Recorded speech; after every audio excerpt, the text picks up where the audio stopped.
আসসালামু আলাইকুম এভরিওয়ান, সবাই কেমন আছেন? আশা করি আল্লাহর অশেষ রহমতে সবাই ভালো আছেন। আজকে ব্লগটি শুরু করছি বড় বোনের বাসা থেকে, কারণ আমরা সবাই বড় বোনের বাসায় চলে এসেছি। আজকে ছোটোখাটো একটা খাওয়া দাওয়ার আয়োজন ছিল ডিনারের। আপুর বাসায় আমাদের সবাইকে দাওয়াত করেছে। কোনো অকেশন না বা কোনো আয়োজন না, কোনো কিছুই না। মাঝে মধ্যে এরকম যার যার বাসায় মানে বোন ভাই সবার বাসায় আমাদের সবাইকে দাওয়াত করে খাওয়ানো হয় বা আমরাও তাদেরকে খাওয়াই। মাঝে মাঝে একটু ফান করে এই আয়োজন করে করা হয় যে দাওয়াত করিস না কেন, দাওয়াত চলে আসে। আর এখান দিয়ে দেখেন রান্নাঘরের পাশে একটা মাঠ ছিল, বাচ্চারা ব্যাডমিন্টন খেলছিল আর কি। আমার তো দেখে খেতে যেতে ইচ্ছে করছিল, বাট হাতে আজকে অনেক কাজ। আর এখানে বাচ্চারা কি করছে দেখেন, মনের আনন্দে তারা ফ্লোরে বসে খেলা করছে, কারণ আজকে তাদেরকে বাধা দেওয়ার মতো কেউ নাই। এই যে দেখেন মানা আমাকে এক পিস অরেঞ্জ দিয়েছে, সে কিন্তু আমার কাছে বিক্রি করেছে এক পিস 10 টাকা। যাই হোক, তারা তাদের মতো মজা করুক, আনন্দ করুক। আর এই চান্সে আমরা কাজগুলো গুছিয়ে নিই। এই যে পাশ দিয়ে আপু কিন্তু আদা রসুন সব কিছু কেটে নিচ্ছে, কারণ ব্লেন্ডারে করলে নাকি খেতে ভালো লাগে না, তাই হামাদিস্তার মধ্যে আজকে ছিটে নেবে। আর এই সাইড দিয়ে হাঁসের ডিমগুলো ক্লিন করে ভাবি এখানে বসিয়ে দিয়েছে।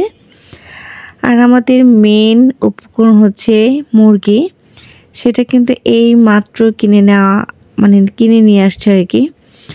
কারণ তাজা তাজা সবজি বলেন মাংস বলেন খেতে কিন্তু খুবই মজা লাগে, টেস্ট হয়। ফ্রিজে রাখলে টেস্টটা কিন্তু একটু নষ্ট হয়ে যায়, এটা স্বাভাবিক।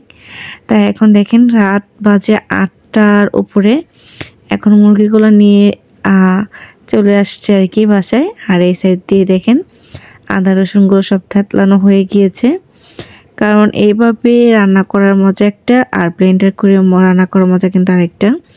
আর বড় বোন কিন্তু এখান দিয়ে পেঁয়াজগুলো কেটে দিচ্ছে, তার পেঁয়াজ কাটার স্টাইলটা কিন্তু আমার খুবই ভালো লেগেছে, ক্যাচ ক্যাচ করে কেটে ফেলছে। আসলে এভাবে আমি পারি না, আমি কিন্তু চোখ বন্ধ করে পেঁয়াজ কাটি। বাট এখানে দেখা যাচ্ছে আপুর কোনো সমস্যাই হচ্ছে না, আমার কাছে তো খুবই ভালো লাগছে। এভাবে পেঁয়াজ যদি আমি কাটতে পারতাম, কত বড়ই না হয়ে যেতাম, তাই না? বড় বোন বলে কথা, সে তার মতো করে সব কিছু গুছিয়ে নিচ্ছে এই পাশ দিয়ে, আর আমরা অন্য পাশ দিয়ে আমাদের সব কিছু গুছানোর চেষ্টা করছি। কারণ 10 মিলে করি কাজ, হারে জিতি নাহি লাজ, একটা কথা কিন্তু আছে। সবাই যদি একসাথে করি কোনো কিছুতেই যেন কোনো প্রবলেম হয় না, তাই এখানে আমরা সেটাই করছিলাম। আর একটা কিন্তু প্রবাদ বাক্য আছে, 10-এর লাঠি 1-এর বোঝা, কারণ সবাই মিলে কাজ করলে কিন্তু কোনো বোঝা হয় না, তাই আমরা ওইটা করার চেষ্টা করছিলাম। আর এখানে মানহামণি ফাতেহামণি পুরো দোকান সাজিয়ে বসেছে, ভাবি কিন্তু অলরেডি এখানে মাছ ফ্রাইটা বসিয়ে দিয়েছে। আর এই সাইড দিয়ে হাঁসের ডিমটা, কারণ হাঁসের ডিমটা একটু বলক চলে আসলেই আমরা কিন্তু নামিয়ে ক্লিন করে নেব। আর এই পাশ দিয়ে মাছটা হচ্ছিল একটু লাল লাল করে ভাজবো আর কি, জাস্ট আজকে মাছ ফ্রাইটা রাখবো, আর কোনো মশলা অ্যাড করব না। এখানে হলুদ মরিচ আদা রসুন গোলমরিচ আদার্স যা লাগে সব কিছু অ্যাড করা হয়েছে শুধু ফ্রাইয়ের জন্য। এই যে দেখেন আমার কিন্তু এক পেজ হয়ে গিয়েছে, এখন সবগুলো একটু উল্টিয়ে দেব যাতে দুনো পেটই সুন্দরভাবে হয়ে যায়, সেদ্ধ হয়ে যায় আর কি। আমার তো মাঝে মাঝে এরকম লাল লাল মাছ ভাজা দেখলে ভয়েস দেওয়ার সময় খেতে ইচ্ছে করছে এখনও কিন্তু। আর এই পাশ দিয়ে আপু কিন্তু মুরগিটা কাটিং করে নিচ্ছিল আর কি। আর আমার আম্মা জান, সে তো মনের আনন্দ ড্রয়িং করতেছে তার বোনের সকল রং নিয়ে, তার বোন যদি দেখতো তার অবস্থা খারাপ করে দিত। আপু কিন্তু মুরগিগুলো অলরেডি কেটে ফেলেছে, আর আমার হাঁসের ডিমগুলো কিন্তু মোটামুটি হয়ে আসছে। এখানে দেখেন বলক চলে এসেছে। আমার কিন্তু প্রথমটা বাজা হয়ে গিয়েছে, দ্বিতীয়বার দিয়েছি এখানে। আসলে মুরগিগুলো ক্লিন করার একটাই মাত্র রিজন হচ্ছে এখানে দুইটা ভাগে, একটা হবে জাল আর একটা হবে ফ্রাই। মানে ফ্রাই না, মানে রোস্টই হবে, মানে জাল হবে আর হচ্ছে রোস্ট হবে আর কি।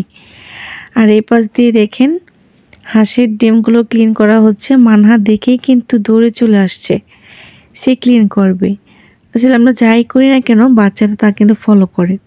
আর আমাদের উচিত ওই সময়টায় বাচ্চাদেরকে প্রাধান্য দেওয়া, তাদেরকে কাজে আগ্রহ সৃষ্টি করার জন্য। কারণ আমরা যদি ফার্স্টে ওকে বকা দিই, সে ভয় আর এই কাজটা করবে না।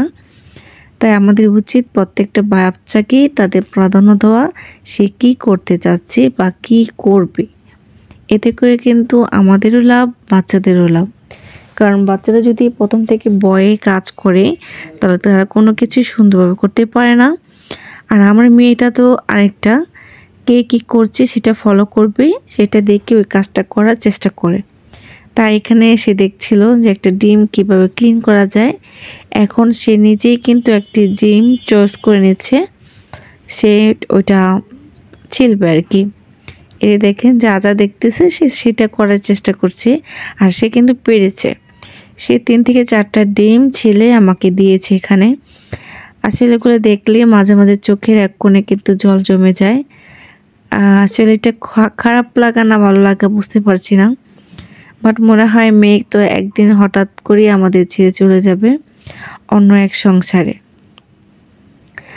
আর এখানে ফাতেয়া মনি কিন্তু সেও খেলা করছিল, কারণ তাদেরকে তাদের মতো আজকে ছেড়ে দেওয়া হয়েছে যাতে আমাদের কাজে ডিস্টার্ব না হয়। তার আগে কিন্তু আমি তাদেরকে খাইয়ে নিয়েছি।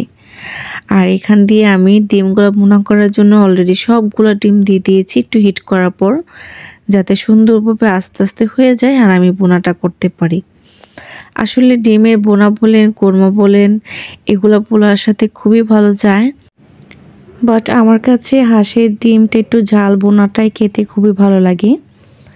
এর জন্য এখানে আদা রসুনের যে থেতলানো পেস্টটা ছিল ওইটা আমি পেঁয়াজের সাথে বেজে নেব, যাতে আদা রসুনের যে র ফ্লেভারটা ওইটা না আসে, ভাজা ভাজা হয়ে যায়। কারণ আদা রসুন আর পেঁয়াজ একসাথে বেজে নিলে সেই র ফ্লেভারটা থাকে না, খেতে কিন্তু খুব মানে ভালো লাগে, বাজে গন্ধটা আসে না। এর জন্য একটু ভেজে নিয়ে আমি সকল মশলাগুলো অ্যাড করে দিব। এই যে দেখেন আমার কিন্তু মোটামুটিভাবে হালকা বাদামি কালার চলে এসেছে। এখন সকল মশলা অ্যাড করে দিয়েছি, আর সাথে কিন্তু আমি একটা তেজপাতা আর হচ্ছে অল্প পরিমাণে দারচিনি দিয়েছি, যাতে ফ্লেভারটা খুব দারুণ আসে। আর এই পাশ দিয়ে আমি রোস্টের জন্য মুরগির মাংসটা হালকা করে ভেজে নিচ্ছি। এটা কিন্তু আমি যে মাছ ফ্রাই করেছিলাম ওই তেলেই ভেজে নিয়েছি, যাতে তেলটা ওয়েস্ট না হয়, আমার ফালানোর প্রয়োজন নাই। আর এখান দিয়ে আমি এই যে হাঁসের ডিমটা কিন্তু দিয়ে দিয়েছি। এখন একটু নেড়ে চেড়ে যখন পানিটা শুকিয়ে আসবে তখন আমার হাঁসের ডিমটা অলরেডি হয়ে যাবে। দেখেন ওনাদের খেলা কিন্তু অলরেডি শেষ হয়ে গেছে, ওরা চলে গিয়েছে। এখানে আমি দেখছিলাম ওরা কিভাবে খেলা রান্না করছিলাম, আমার তো খুবই ভালো লাগছিল। আর এই যে আমার কিন্তু হাঁসের ডিমের বোনাটা হয়ে গিয়েছে, আর আমি এখান দিয়ে শুধু রোস্টটা তৈরি করে নিলে আমার রান্নাটা মানে আমার টার্গেটে যেটা ছিল মুরগির রোস্ট আর হচ্ছে হাঁসের ডিম ওইটা হয়ে যাবে। কারণ সবাই মিলে যেহেতু করছি, দুইটা একটা কাজ ভাগ করে নিলে কিন্তু হয়ে যাবে। আর আমি আমার রেসিপিটাই আপনাদেরকে দেখানোর চেষ্টা করছি। এই যে দেখেন মুরগির রোস্টটা কেমন হয়েছে, কালারটা একটু শুকিয়ে আসলেই আমি নামিয়ে নেব।